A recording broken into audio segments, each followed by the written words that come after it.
थोड़ा सा बात करते हैं बजट की। बजट में कुछ महत्वपूर्ण जो फैसले लिए गए और वित्त मंत्री निर्मला सीतारमण ने जो महत्वपूर्ण घोषणाएं करी उसमें से एक बहुत ज़रूरी थी बीमा क्षेत्र, इंश्योरेंस। जी हाँ, इस बजट में इंश्योरेंस के लिए जो विदेशी पूंजी के रास्ते हैं वो बिल्कुल खोल दिए गए। लगभग 100% FDI अलाउ कर दिया गया।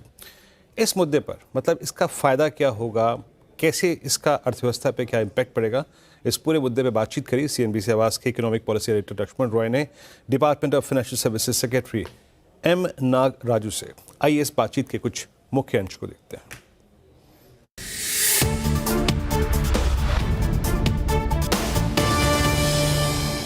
इंश्योरेंस सेक्टर में एक बहुत ही मच अवेटेड डिसीजन था जिसको FM ने अनाउंस किया कि इसमें हम FDI 74% से बढ़ा के 100% करेंगे। तो मेरा सवाल है कि इसके पीछे क्या मकसद है? क्या प्रीमियम कम करना है, इंश्योरेंस का पेनिट्रेशन बढ़ाना है कि ज्यादा प्लेयर्स लाने हैं? क्या इसके पीछे क्या? The main thing was these reforms were pending for some time. Now we need to, as the Honorable Prime Minister has mentioned, we need to insurance for all. That is the main goal. Our penetration is very low, coverage is very low. We want to expand that. That is, domestic resources alone will not be sufficient to meet the goals of Viksit Bharat.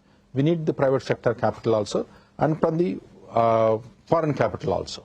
For that, FDI increasing 100% is giving a comfort that government is very comfortable even if you hold 100% of the company in your ownership.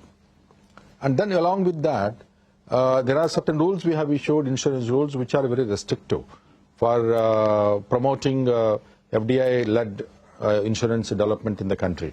So we are going to review those restrictive conditions and then simplify them so that the foreign companies who will have investment here, they will be able to take decisions fully and then appoint also senior management personnel. इसमें दो issue है, एक तो FDI limit बढ़ाना और दूसरा rules regulation को ease करना।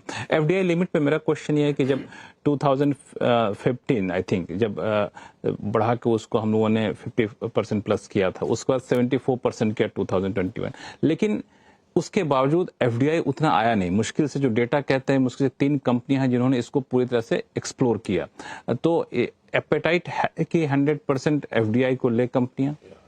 See, the initial time 2000 में ये FDI अलाउ किया था, तब से अभी तक 82,000 crores FDI में आया था 24 years में। बहुत कम है, given the size of the country, size of the population, बहुत कम है। Now the reason was, of course, this is the one is FDI limit. That's one. The second is the rules we made that the board has to be only Indians and the CEO has to be Indian, and this kind of restrictions, and then dividends cannot be taken away, cannot be repatriated, and all those, they are restrictive practices. So these practices we are going to address them in this phase. Once it is done, as per our industry interaction, stakeholders consultations, we expect huge FDI flows into insurance sector. इसमें ये concern ये है कि आप जब restriction ये था कि बोर्ड में इंडियन ओरिजिन होने चाहिए, मैनेजमेंट कंट्रोल इंडियन के पास होना चाहिए, तो अब क्या न्यू रूल में ये सारे रिस्ट्रिक्शन हटा रहे हैं या इसको सॉफ्टन कर रहे हैं? We are softening it. Because see, point is somebody who is putting his own money should have control over his company.